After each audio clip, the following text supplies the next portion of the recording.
क्या आपने कभी असली करोड़पति को अपने पैसे का बहुत ज़्यादा शो ऑफ करते हुए देखा है? और वहीं पे दूसरी तरफ आप देखोगे सोशल मीडिया पे जो लोग सबसे ज़्यादा अमीर दिखते हैं ना, वो क्रेडिट कार्ड्स के डेट के नीचे, ईएमआईज़ में और लोन्स के अंदर फंसे होते हैं। जो लोग एक्चुअल में करोड़पति होते हैं उनके बारे में लोगों को पता ही नहीं होता। फिर एक टाइम पे जाके पता चलता कि अच्छा, इस बंदे के पास इतनी प्रॉपर्टीज़ थी, इसका इतना बड़ा स्टॉक पोर्टफोलियो था, इसके इतने ज़्यादा करोड़ के म्यूचुअल फंड्स थे और उन लोगों को काम करने की अब ज़रूरत भी नहीं थी। बट फिर भी वो करते हैं सिर्फ अपने पैशन के लिए, अपने टाइम को एंजॉय करने के लिए। आज मैं आपको ऐसे 13 रूल्स बताऊंगा जो आपको क्वाइटली वेल्दी बना देते हैं। और ये रूल्स बहुत ज़्यादा फ्लैशी नहीं है, ये रूल्स बहुत बोरिंग लगेंगे, ये रूल्स इंस्टाग्राम मटेरियल नहीं है, बट यही रूल्स काम आते हैं। यही रूल्स फॉलो करके लोग बोरिंग वे से बहुत ज़्यादा अमीर बनते हैं, करोड़पति बनते हैं। आप ये लास्ट तक सारी वीडियो देखना, एक एक पॉइंट से आप रिलेट कर पाओगे। एंड जौन से पॉइंट से आप सबसे ज़्यादा रिलेट करोगे मुझे नीचे कमेंट्स में प्लीज़ बताना। यू नो दैट मैं सारे कमेंट्स अच्छे से देखता हूँ आपके, जितना ज़्यादा हो सके मैं आपके कमेंट्स को लाइक और रिप्लाई करता हूँ। बट अगर मैं नहीं भी कर पाऊँ, मैं आपके सारे कमेंट्स रीड ज़रूर करता हूँ। Hi, my name is Harneet Singh Khapanda. मैं लास्ट 11 साल से स्टॉक मार्केट में ट्रेडिंग कर रहा हूँ। एंड मैं सिर्फ स्टॉक मार्केट की वीडियोस नहीं बनाता यहाँ पे, मैं आपको मनी माइंडसेट के, वेल्थ के ऊपर वीडियोस बनाता हूँ। बिकॉज देखो, स्टॉक मार्केट में वेल्थ तभी क्रिएट होगी अगर पहले वो आपके माइंड में क्रिएट होगी। माइंडसेट बहुत ज़्यादा ज़रूरी है। मनी माइंडसेट जब तक आपका ठीक नहीं होगा, आपके पास अगर पैसे होंगे ना, तब भी आप उसे लूज़ कर दोगे। तो सबसे पहले अपने माइंडसेट पे काम करो, देन उसके बाद हम वेल्थ क्रिएशन पे काम अपने आप कर लेंगे। So the rule number 1 is, आपने ये सुना होगा I know, but rule is पे योर सेल्फ फर्स्ट। आप क्या करते हो, जैसे कोई सैलरी आई, ठीक है, सारे बिल्स अपने देने हैं, जो रिक्वायरमेंट है वो देने हैं, ठीक है। उसके बाद क्या, अमेज़ॉन को दे दिए, रेस्टोरेंट्स को दे दिए, जोमेटो को अपनी सैलरी दे दी, स्विगी को सैलरी दे दी। एंड ये पता नहीं चलता, ये छोटे छोटे आपके ना जो लीक्स हैं ये बहुत ज़्यादा हो जाते हैं। एंड उसके बाद कुछ बचता ही नहीं है। बचेगा क्या, तो फिर आप इन्वेस्ट कैसे करोगे। एंड दूसरी तरफ जो एक्चुअल करोड़पति होते हैं ना, एक्चुअल जो बिलियनियर्स होते हैं, वो पहले खुद पे इन्वेस्ट करते हैं। अपने पे जो इन्वेस्ट कर दिया, उसका जो बैलेंस बचा, उससे अपनी लाइफ चलाते हैं। रूल नंबर 2, अपनी वेल्थ किसी को मत बताओ। और मैं ये उस वजह से नहीं कह रहा कि नज़र लग जाती है एंड ऑल, वो सब नहीं मैं कह रहा। मैं कह रहा हूँ कि अपनी वेल्थ शांति से आराम से बैठ के अपनी क्रिएट करो, किसी को बताओ मत। नहीं तो ना फिर एक्सपेक्टेशंस बढ़ जाती है, लोग आपसे हेल्प मांगना स्टार्ट हो जाते हैं, आपसे पैसे उधार मांगना स्टार्ट होते हैं। अब एक बार अपने पैसे दे दिए तो आपको पता है क्या होता है, वो रिलेशनशिप भी गया, वो फ्रेंडशिप भी गई, वो पैसे भी गए। एंड लोग बहुत ज़्यादा एक्सपेक्टेशन हो जाती है। फिर कहीं पे भी जा रहे हैं तो वो सोचते हैं कि आप ही स्पेंड करो। कहीं पे अगर फैमिली या फ्रेंड्स कहीं पे बैठे हैं, चलो फैमिली की तो अलग बात है, फिर अगर फ्रेंड्स साथ में बैठे हैं तो वो सोचते हैं कि हाँ यार, ये बंदा पे कर दे। तो आपको ठीक है, एक दो बार ही आपको फील नहीं होगा पे करते हुए, बट बार बार फिर आपको फील होगा कि यार मैं ही स्पेंड करी जा रहा हूँ। तो आप देखोगे काफ़ी लोग जिनके पास एक्चुअल बहुत वेल्थ होती है, वो बताते ही नहीं है, बहुत शांति से आराम से वो काम करते रहते हैं। यस, अगर उनका खुद का मन है पे करने का तो वो करेंगे, बट किसी को बता के फिर वो फोर्सफुली उनको पे करना पड़े हर बारी, उसमें मज़ा नहीं आता। रूल नंबर 3, आपकी गाड़ी आपका स्टेटस सिंबल नहीं है। लोग आजकल इतने पैसे खर्च देते हैं कि यार जब हम रेड लाइट में खड़े होंगे, हमारी गाड़ी जब खड़ी होएगी तो सारे हमें देखें कि हमने कितनी अच्छी कार ले ली है। बट जो लोग आपको देख रहे हैं वो तो 5 सेकंड बाद आपको भूल जाएंगे, 5 मिनट भी नहीं। बट आपकी ईएमआई आपको नहीं भूलेगी, वो अगले आपने 10 साल, 12 साल, 15 साल के लिए बांध ली है, और वो ईएमआई आपको हर महीने ना याद दिलाती रहेगी। एक बार ही पैसे लेना और ईएमआई से कार ले लेना ना बहुत बहुत ईजी है, बट उसको हर महीने रीपे करना आपको कितना चुभता है आपको भी पता है। एंड जितने अमाउंट की आप कार ले सकते हो, उससे आप हमेशा बहुत ज़्यादा ले लेते हो, जस्ट बिकॉज कि आपको उस टाइम पे अपफ्रंट सारे पैसे नहीं देने, आपको सिर्फ ईएमआई देनी है। बट बाद में आपको कितना पिंच होता है आपको पता है। एंड जो लोग नॉर्मल कार चला रहे होते हैं वो समझते हैं कि यार एक कार पॉइंट ए से पॉइंट बी जाने का एक मीडियम है, वो नॉर्मल कार चलाते हैं। वो आगे के अगर आप 20 साल बाद देखोगे तो जिस बंदे ने बहुत ज़्यादा लोन लेके कार ले ली थी, वो फाइनेंशियल बर्डन में फंसा हुआ है। और जिस बंदे ने जितने की वो कैपेसिटी से कार खुद की कैश में ले सकता था उसमें लिए, अब वो फाइनेंशियली काफ़ी फ्री है। एक स्ट्रेस में है कॉन्स्टेंटली, दूसरा अपने लाइफ में फ्रीडम एंजॉय कर रहा है। रूल नंबर 4, इसके सोशल मीडिया ने हमें अमीर बनने से ज़्यादा अमीर दिखाने के लिए खुद को ना उसके लिए ट्रेन कर दिया है। हमें अपने एक्चुअल में कितनी हमारे पोर्टफोलियो की वेल्थ है, हम एक्चुअल में कितने अमीर हैं, उससे ज़्यादा हम हमेशा ये सोचते रहते हैं कि हम शो करें कि हम कितने अमीर हैं। जितने होते भी नहीं है उससे ज़्यादा हम हमेशा शो करने में लगे रहते हैं, just because of few likes, few dopamine hit. And उसके लिए अब आपको लगता है कि हाँ बहुत अच्छा लग रहा है, सारे लाइक्स कर रहे हैं, व्यूज़ आ रहे हैं। अब आपका वो प्रेशर बन गया है। अब आप वेकेशन पे जाके भी इंजॉय नहीं कर पाते हो। सच्ची सच्ची बताओ कि जब आप वेकेशन पे जाते हो, आप सपोज़ कोई आप हिल स्टेशन पे गए हो, वहाँ पे बहुत अच्छा आपको सनसेट दिख रहा है, सबसे पहले आपको थॉट क्या आता है कि वाह यार बहुत अच्छा सनसेट है, कितनी अच्छी मेमोरीज़ क्रिएट हो रही है। या फिर आपको थॉट आता है यार ये तो फ़ोटो बहुत अच्छी आएगी, ये तो इंस्टाग्राम पे स्टोरी बहुत अच्छी आएगी, या इंस्टाग्राम पे यहाँ पे रील बना के डाल देता हूँ। मैंने देखे हैं कितने लोग, मेरे फ्रेंड्स, जो जाने से पहले प्लान कर रखते हैं कि हमने यहाँ स्पॉट पे जाना है, यहाँ से एंगल से हमने रील बनानी है एंड उसको पोस्ट करना है। तो वो अब प्रेशर में हमेशा वो इन्जॉय भी नहीं कर रहे हैं। जितना वो स्पेंड कर सकते हैं उससे बहुत ज़्यादा स्पेंड करके अपनी वेकेशन को बहुत ज़्यादा अल्ट्री एक्सपेंसिव बना रहे हैं। एंड उसके बाद उनको अपनी जो इमेज है ये हमेशा मेंटेन करनी है। उस इमेज को मेंटेन करना बहुत मुश्किल होता है। आप इस लूप में फंस जाते हो। एक बारी आप एक काइंड ऑफ होटल्स में जाना शुरू हो गए, एक बारी आप काइंड ऑफ रेस्टोरेंट्स में जाना शुरू हो गए, फाइन डाइन में जाना शुरू हो गए। अब उसको आप डीग्रेड नहीं कर सकते, डाउनग्रेड नहीं कर सकते। डाउनग्रेड करोगे तो आप फिर क्या शो करोगे सोशल मीडिया पे। एंड सोशल मीडिया पे जो आपको लोग देख रहे हैं, व्यूज़ दे रहे हैं, लाइक्स दे रहे हैं, वो मैटर नहीं करता। मैटर करता है कि आपकी अपनी फाइनेंशियल लाइफ कितनी सिक्योर है, आपकी फैमिली की फाइनेंशियल लाइफ कितनी सिक्योर है। एक सिंपल सा रूल है, मैं देखता हूँ कि अगर कहीं घूमने गए, वहाँ पे अगर हमें कुछ मन कर रहा है ना कुछ पोस्ट करने का, वो आप कोई सनसेट की फ़ोटो, कोई आप रेस्टोरेंट में गए हो, वो अपनी इमीडिएट फैमिली मेम्बर्स को भेज दो, वहाँ तक ठीक है। जहाँ तक जैसे ये चीज़ होती थी ना उससे 10 साल पहले तक, वहाँ तक रखो कि अपने फैमिली मेम्बर्स को भेज दिया, आपको भी अच्छा लगा, फैमिली मेम्बर्स एक्चुअल में आपके लिए खुश होते हैं। सोशल मीडिया पे तो लोग ज़्यादा एनवी कर रहे हैं, आपसे जेलिसी कर रहे हैं, वो खुश भी नहीं हो रहे ज़्यादा। एंड उनको इम्प्रेस करने के लिए आप खुद फाइनेंशियल बर्डन में आके अपने आप इंजॉय भी नहीं कर रहे हो, प्रेशर में फंसे हुए हो। एंड अगर आपको लगता है कि आपको एक एडिशनल सोर्स ऑफ इनकम चाहिए जो कि आप अपनी जॉब या बिज़नेस के साथ बहुत इजीली मेंटेन कर सकते हो, बहुत इजीली बना सकते हो, उसके लिए आपको ज़्यादा टाइम भी नहीं देना मार्केट को, तो आपको पता है मैं स्टॉक मार्केट की मैंने एक पूरी A to Z of stock market trading मैंने वीडियो सीरीज़ बनाई है। इसके अंदर मैं बहुत ही बेसिक वे से कैंडलस्टिक्स क्या होती है, फिर उसके बाद बेसिक चार्ट पैटर्न्स क्या होते हैं, उसके बाद फिर कैसे हमने ट्रेडिंग करनी है, कौन सी मेरी बहुत इजी टू फॉलो स्ट्रैटेजीज़ है जिसमें आपको दिन में ज़्यादा टाइम भी नहीं देना होता।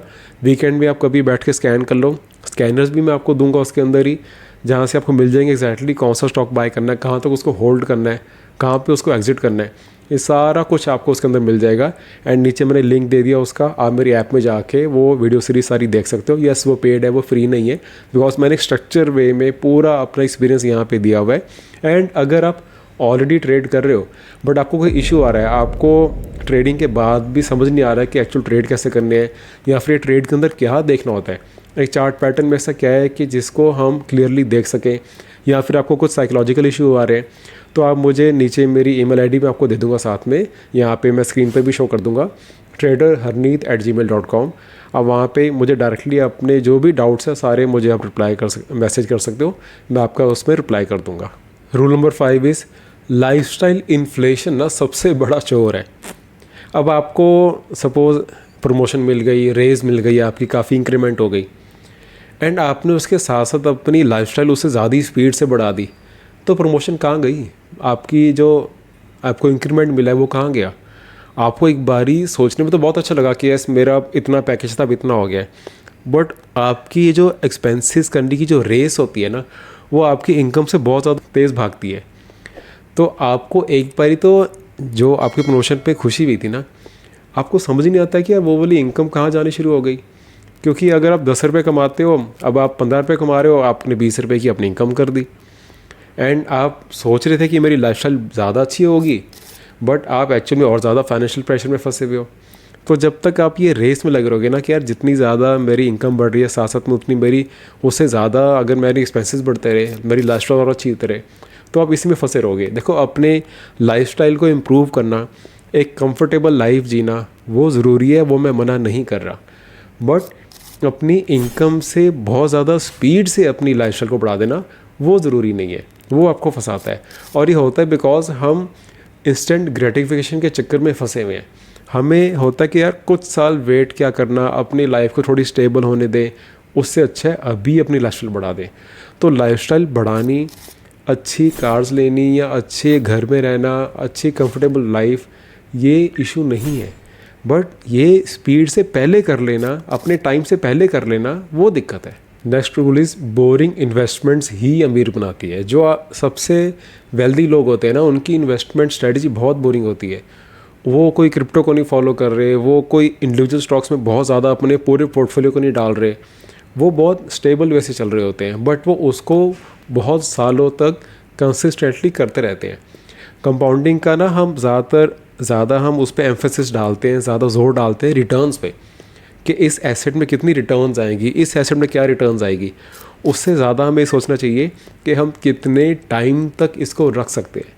कंपाउंडिंग का जो आर है ना रिटर्न, उससे ज़्यादा उसका टी जो टाइम है उसकी ज़्यादा वैल्यू होती है। इस फॉर्मूले के अंदर टी को, टाइम को ज़्यादातर लोग इग्नोर करते हैं बिकॉज वो बोरिंग है। एक्साइटिंग क्या है कि ये क्रिप्टो कॉइन ने इतने रिटर्न्स दे दिए एक साल के अंदर, ये वाले जो स्टॉक ने एक साल में या 5 साल में इतने रिटर्न्स दे दिए थे। अगर इतनी स्पीड से पैसा आएगा ना, उतनी स्पीड से चली भी जाता है। आपने चीज़ शायद देखी भी होगी, चाहे आप ट्रेडिंग कर रहे हो या नहीं भी कर रहे, किसी और चीज़ में अगर आपके पास बहुत स्पीड से पैसा आए, उसी स्पीड से वो वापस भी जाता है। तो एक्चुअल जो वेल्थ क्रिएट करते हैं ना अपना वेल्थ, वो बहुत बोरिंग वे से करते हैं। और देखो, wealth is not due to your speed, it is due to your patience. Next is emergency fund. देखो, लाइफ में आपको कोई फ़ोन नहीं करेगी कि यार एमरजेंसी आने वाली है, ठीक है रेडी रहना। आपको कभी भी कोई मेडिकल इमरजेंसी आ सकती है, कभी भी आपके बिज़नेस एकदम स्लो हो सकता है, आपकी जॉब आजकल के टाइम में तो आप देख ही रहे हो कैसे जा सकती है। एंड उस टाइम पे अगर आपके पास इमरजेंसी फ़ंड नहीं है ना, तो आप पैनिक करोगे ही करोगे, आप सब तरफ से फंस जाओगे। फिर आप सोचोगे कि यार नहीं यार, मुझे अपना इमरजेंसी फ़ंड बनाना चाहिए था। बट जब इशू आ गया, जब इमरजेंसी आ गई है, उस टाइम पे सोचने का फ़ायदा नहीं है ना। उसका सोचने का फ़ायदा है जब सब कुछ बिल्कुल ठीक चल रहा है, उस टाइम अपना इमरजेंसी फ़ंड बनाओ। कोई लोग कहते हैं 1 साल का बनाना चाहिए, मैं कहता हूँ एटलीस्ट 6 महीने का तो बनाओ। आपकी जितना मंथली एक्सपेंसेस है, आपके पास अगले 6 महीने के उतने एक्सपेंसेस आपके बैंक अकाउंट में, बेसिक बैंक अकाउंट में, सेविंग्स अकाउंट में होने चाहिए। इससे हम रिटर्न्स नहीं एक्सपेक्ट कर रहे, इससे बस हम सर्वाइवल कर रहे हैं। नेक्स्ट इज़, हर सब्सक्रिप्शन को आप क्वेश्चन करो। आपको लगता है कोई बात नहीं, 99 है, 199 रुपीज़ ही तो जा रहे हैं, 299 तो जा रहे हैं, 399 तो जा रहे हैं। आप ये सब्सक्रिप्शंस ना बहुत जल्दी जल्दी ले लेते हो। उस टाइम पे ज़्यादा एफर्ट नहीं जाता हमारे सोचने का, बिकॉज अमाउंट इतनी छोटी होती है, बट वो इतना एडअप हो जाता है। हर महीने ये रेकरिंग कॉस्ट है आपकी। काफ़ी बारी आपको हो सकता है कुछ ऐसी सब्सक्रिप्शंस है जो आपको याद भी नहीं है कि आपने लेके रखी हुई है, बस वो लेनी बहुत इजी थी इसलिए आपने लेके रख ली थी। आप अभी इस मंथ के एंड में अपना चेक करना, पूरा जो स्टेटमेंट आएगी, एक्चुअल में देखना कि कितना ज़्यादा आप यूज़ करते हो। या फिर अगर आप फ़ोन के अंदर भी आजकल आप देख सकते हो, जो आपकी एक्टिव सब्सक्रिप्शंस है वो जाके देख लेना कि उनमें से कितना यूज़ करते हो। मैं एक सिंपल सा रूल फॉलो करता हूँ, जैसे अगर मैं जिम भी जा रहा हूँ, मैं जिम रेगुलर जा रहा हूँ, मैं 3 साल से एक ही जिम जा रहा हूँ, बट उस जिम में भी ना मैंने एक साथ में जैसे 1 साल या 2 साल 3 साल की मेंबरशिप नहीं ली, मैं 6 मंथ्स की ही लेता हूँ। मुझे पता है 6 मंथ्स की मेंबरशिप 1 साल से कॉस्टली आती है अगर हम कंपैरिजन करें उसके प्राइसेस का। बट मुझे नहीं पता कि 6 मंथ बाद शायद मैंने ये वाले जिम में जाना है या कहीं और मुझे पसंद आ जाएगा ज़्यादा। बट एक बार अगर आप 1 साल की दे दिए तो आप स्टक हो वहाँ पे। तो वहाँ पे 1000-2000 बचाने के लिए अपने आप को लॉन्ग टर्म के लिए स्टक नहीं करना। या फिर आप देखोगे, अगर जैसे कहीं हम जाते रहते हैं फ्रेंड्स के साथ या अकेले कहीं पर जा रहे हैं, हमने 1 बारी 2 बारी कॉफ़ी ले ली, ठीक है, बट अगर हम रोज़ जाना स्टार्ट हो गए, हमें लगता है ठीक है 200 300 400 ही तो है। मंथ के एंड में देखोगे वो कितना एडअप होता है। और आजकल तो काफ़ी ऐप्स के अंदर भी, मतलब आप अगर अपनी जो यूपीआई ऐप है उसके अंदर आप देखना, वो ना क्लासीफाई करना स्टार्ट हो गए।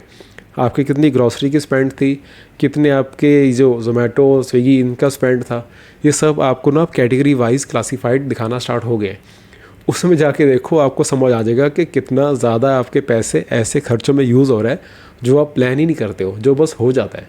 रूल नंबर 9 इज़, ये कनेक्टेड ये रूल नंबर 8 से, कि हर साल आपने ऑडिट करना है अपने एक्सपेंसेस का।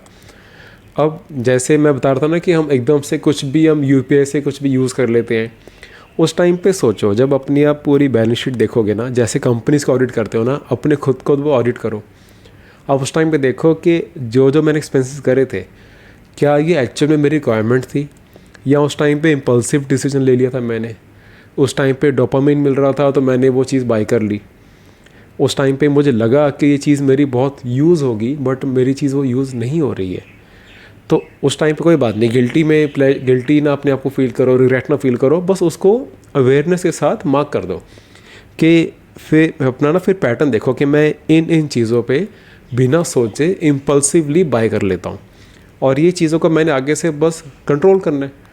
आपके पास जब एक विजुअल सामने लिखा हुआ होगा ना कि यार मैं इस साल के अंदर मैंने ये खर्चे किए, इस खर्चे पे मुझे कुछ रिटर्न्स नहीं मिली, रिक्वायरमेंट भी नहीं थी इस खर्चे करने की, बस मैंने कर ली थी। और उसके साथ ये भी देखो कि यस मैंने इन चीज़ों पे खर्चे किए, पर हो सकता है इससे मुझे बहुत ज़्यादा सेटिस्फैक्शन मिली है। हो सकता है कहीं आपने सोलो ट्रैवल किया है और वो सोलो ट्रैवल करके आपको बहुत अच्छा लगा, जो आपने मेमोरीज बनाई, जो आपने खुद के साथ बैठ के जो आपने सोचा, जर्नलिंग करी, वो जर्नलिंग शायद आपकी नॉर्मल रूटीन लाइफ में नहीं हो सकती थी। अगर ऐसा कुछ हुआ है तो उसमें आप और एक्सपेंस अपना बढ़ा सकते हो।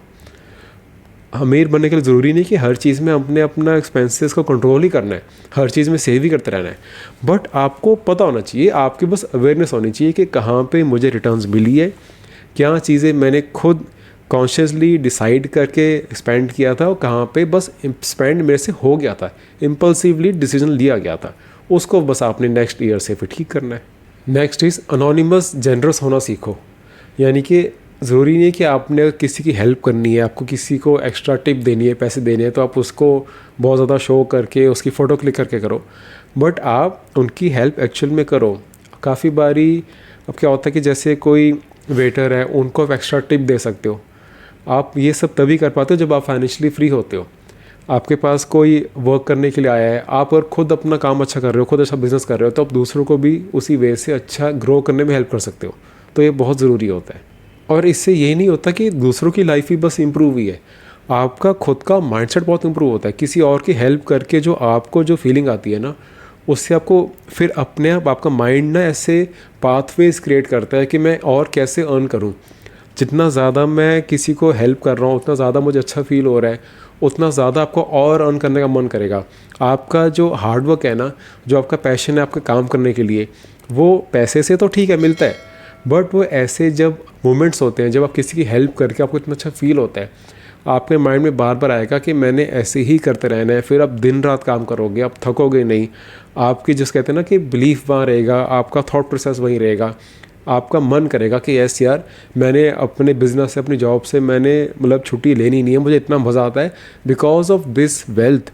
मैं दूसरे लोगों की इतनी हेल्प कर पाता हूँ एंड उनसे मुझे कितनी ब्लेसिंग्स मिलती है। ये आपने जनरस होकर करना है और किसी दिखावे के लिए नहीं करना, अपने खुद के लिए करना है। Next rule is multiple source of income रखो। देखो मल्टीपल सोर्स ऑफ इनकम इतना ज़्यादा ज़रूरी है। ये आजकल कोई ना वो नहीं रह गया कि लग्जरी है कि हमारे पास तो मल्टीपल सोर्स ऑफ इनकम है, ये नेसेसिटी है। आजकल इतनी चेंज जो हो रहा है ना, इतनी फास्टली, सारा एनवायरनमेंट आपके आसपास, आपको नहीं पता अगले 5 साल में क्या होने वाला है, मुझे भी नहीं पता।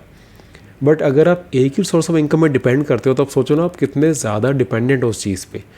फिर अगर वो आपका बॉस है, आपसे एरोगेंस में बात कर रहा है, आपको टॉर्चर कर रहा है, आपके जॉब में जो एनवायरनमेंट है बहुत ज़्यादा टॉक्सिक है, आपको फिर भी वो करना पड़ेगा। और अगर आप इतने टॉक्सिसिटी में, ऐसे एनवायरनमेंट के अंदर आप काम करोगे, तो हो सकता है वहाँ पे आप ना कुछ गुस्सा कर पाओ, ना किसी को क्लियर कर पाओ, ना बात कर पाओ। घर आके वो फैमिली पे फ्रस्ट्रेशन निकलती है। और एक बारी अगर घर पे आके माहौल ऐसा ख़राब होता है ना, फिर जितना मर्जी पैसा होए कोई फ़ायदा नहीं उसका। आपको अपने आप को सिक्योर करना है। जो साइलेंटली जो करोड़पति लोग बनते हैं ना, उनकी एक सोर्स ऑफ इनकम नहीं होती, उनकी कोई ना कोई डिविडेंड्स आ रहे होते हैं, रेंटल इनकम आ रही होती है, रॉयल्टी आ रही होती है, या फिर वो साइड हसल साथ साथ में कर रहे होते हैं, या फिर वो अपना एक बिज़नेस ग्रो करके आगे सेल कर देते हैं, या बिज़नेस ग्रो करके वहाँ पे अपने कोई रिलेटिव्स के, कोई अपने बहुत जो उनके वैल्यूबल जो है उनके, जिन पे वो ट्रस्ट कर सकते हैं, उन लोगों को उसके मैनेजर बना देते हैं, अपनी और ग्रोथ पे फोकस करते हैं। हो सकता है वो अपने, अगर बिजनेस है तो उसके वो ब्रांचेस बनाने में फोकस करते हैं, बट वो कुछ भी करते हैं बट एक सोर्स ऑफ इनकम पे डिपेंड नहीं करते। सो दैट आजकल के टाइम में इतनी जल्दी बिजनेस एनवायरनमेंट्स जो चेंज हो रहे हैं, अगर कभी भी उनका कोई एक सोर्स ऑफ इनकम स्लो होता है ना, तो उन्हें पता है कि बाकी सब पे फोकस करके उससे ज़्यादा इनकम वो बना लेंगे। नेक्स्ट इज़ अपने गोल्स को प्राइवेट रखो। काफ़ी बारी ना हम काम करते करते या काम करने से पहले ही ना लोगों को बता देते हैं सारा कुछ कि हमारे तो ये प्लान्स हैं, हम ये बिज़नेस करेंगे, इस बिज़नेस के बाद हम फिर ऐसे उसकी ग्रोथ करेंगे। तो होता कि जब आप ये सब कुछ बता रहे हो ना, काफ़ी बारी जो अगेन डोपामिन वाला जो केमिकल है वो हमारे ब्रेन में उसी टाइम रिलीज़ होना स्टार्ट हो जाता है। हमें लगता है कि हम प्रोग्रेस कर रहे हैं, बट हम प्रोग्रेस तो कर ही नहीं रहे, हम तो सिर्फ बातें कर रहे हैं। एंड माइंड सोचना स्टार्ट हो जाता है कि यस बहुत ज़्यादा हार्ड वर्क हो रहा है, बहुत प्लानिंग हो रही है, बहुत ज़्यादा इन्वेस्टमेंट्स हो रही है, बट ये सब कुछ माइंड में हो रही है। अभी तो आपने एक्चुअल में गोल्स को एग्जीक्यूट करना है, आपने एक्चुअल में अपने रूल्स को फॉलो करना है, सिर्फ उसके बारे में बातें नहीं करनी। बातें करने से होएगा क्या? यहाँ तो जो लोग हैं वो आपको डाउट करेंगे, आपको डिस्करेज कर देंगे, आप खुद ही कंफ्यूज हो जाओगे, या फिर वो आपसे जेलसी करेंगे। दोनों चीज़ें बेकार है। आपने इनमें पढ़ना ही क्यों है? अपने गोल्स को प्राइवेट रखो, जैसे हमने बताया था कि अपने इनकम को प्राइवेट रखना है। गोल्स को प्राइवेट रखो, शांति से काम करते रहो। नेक्स्ट इज़ मेजर अपग्रेड के बीच में थोड़ा सा स्पेस रखो। होता क्या है, जैसी सैलरी आई, थोड़ी सी सैलरी बढ़ गई, नया फ़ोन आ गया, थोड़ी और सैलरी बढ़ी, न्यू कार आ गई, थोड़ी सी सैलरी सेव भी नहीं करी अभी, थोड़ी सी डाउन पेमेंट दे के नया घर ले लिया। आप कंपाउंडिंग को टाइम ही नहीं दे रहे। अपने अपग्रेड्स के बीच में थोड़ा सा गैप रखो। अपने अपग्रेड के बीच में टाइम थोड़ा रख के, थोड़ा सा गैप रख के ना, आप अपने फ्यूचर की फाइनेंशियल फ्रीडम को बाय कर रहे हो। ये मत सोचो कि यार अगर आज मैंने लेटेस्ट आईफोन नहीं लिया तो मैं शायद कुछ बाय नहीं कर रहा। आप फ्रीडम बाय कर रहे हो। आप अपनी लाइफ अपने टर्म्स पे जीने की फ्रीडम बाय कर रहे हो, और ये किसी भी लेटेस्ट फ़ोन से बहुत ज़्यादा वैल्यूबल है। इसकी वैल्यू आपको शायद आज पता नहीं चल रही, आज के आने के 5 साल बाद आपको इसकी वैल्यू समझ आ जाएगी कि यार मैंने उस टाइम इम्पल्सिवली डिसीजन नहीं लिया, बस बाकी सारे ले रहे थे इसलिए मैंने भी नहीं लिया। तो ये एक्चुअल में मैंने अपने आगे के आने वाले कितने साल बचा लिए। अपने ग्रेटिफिकेशन को डिले करके आप अपना ही फ़ायदा कर रहे हो, किसी और का नहीं कर रहे। जब भी कोई चीज़ परचेज़ कर रहे हो ना, हमेशा ये सोचा करो कि मैं कितने टाइम से परचेज़ कर रहा हूँ। अगर कोई चीज़ 1.5 लाख की है, कोई फ़ोन, तो सोचो यार मेरी सैलरी कितनी है, मैं अपने कितने महीने इसको दे रहा हूँ। अगर तो आपके लिए वो बहुत ही छोटी अमाउंट है, फिर ठीक है, फिर करो, फिर तो कोई इशू ही नहीं है। बट अगर आप ये वीडियो देख रहे हो, ये वीडियो यहाँ तक देख रहे हो, तो आई एम श्योर आप अपने फाइनेंस को लेके काफ़ी सीरियस हो, एंड इसलिए आपको इस सब के बारे में सोचना चाहिए। एंड अब इस वीडियो का, पूरी वीडियो का सार जैसे कहते हैं, समरी कहते हैं, वो ये क्या है? वो यही है कि आपको अपने आप को मनाना ना चाहिए कि यार मैंने रिच दिखना नहीं है, मैंने रिच बनना है, मैंने अपने लिए काम करना है, अपनी इमीडिएट फैमिली के लिए काम करना है, मैंने इंस्टाग्राम के लिए काम नहीं करना। अगर मुझे कोई चीज़ अच्छी लगेगी, मैं उस पर स्पेंड कर सकता हूँ, तो मैं उसमें पैसे स्पेंड करूँगा। अगर अच्छी नहीं लगेगी एंड मैं सिर्फ दूसरों को दिखाना चाहता हूँ, तो मुझे उसका फ़र्क ही नहीं पड़ता।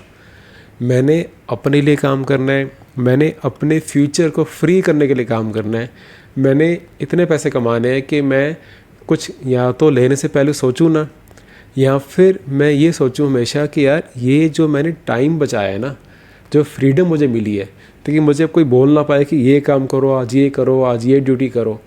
वो फ्रीडम के पीछे भागो। मटेरियल चीज़ें पैसे से जो आ सकती है ना, वो एक लिमिट तक आपको सेटिस्फेक्शन दे सकती है, बट एक बार आपके पास ये फ्रीडम आ गई ना कि यार चलो आज मैं इस कैफ़े से काम करूँगा जाके, आज मैं काम करूँगा ही नहीं, आज ट्यूसडे है बट आज कोई बात नहीं, आज फैमिली साथ मैंने कहीं जाना है लंच पे, मैं उनके साथ जाऊँगा आराम से, और आज संडे है, मुझे काम करने का मन कर रहा है, तो मैं संडे को भी काम करूँगा। आप अपनी लाइफ के खुद बॉस बनोगे ना, तो वो फीलिंग एक बार ही अपनी टेस्ट कर ली ना, तो उसके सामने कोई लेटेस्ट कार, कोई लग्जरी आईफोन, कुछ उसके सामने इक्वल होता ही नहीं है। एक बार ये चीज़ आपने टेस्ट कर ली ना, बस आप खुद बताओ मुझे कि नीचे आप ये कमेंट करो, सो दैट मुझे पता चले आप कितने सीरियस हो, आपने वीडियो यहाँ तक देखी है। आप लिखो कि यस मैं आज से अपने लिए काम करूँगा, मैं शांति से करोड़पति बनूँगा, मैं दूसरों के लिए काम नहीं करूँगा।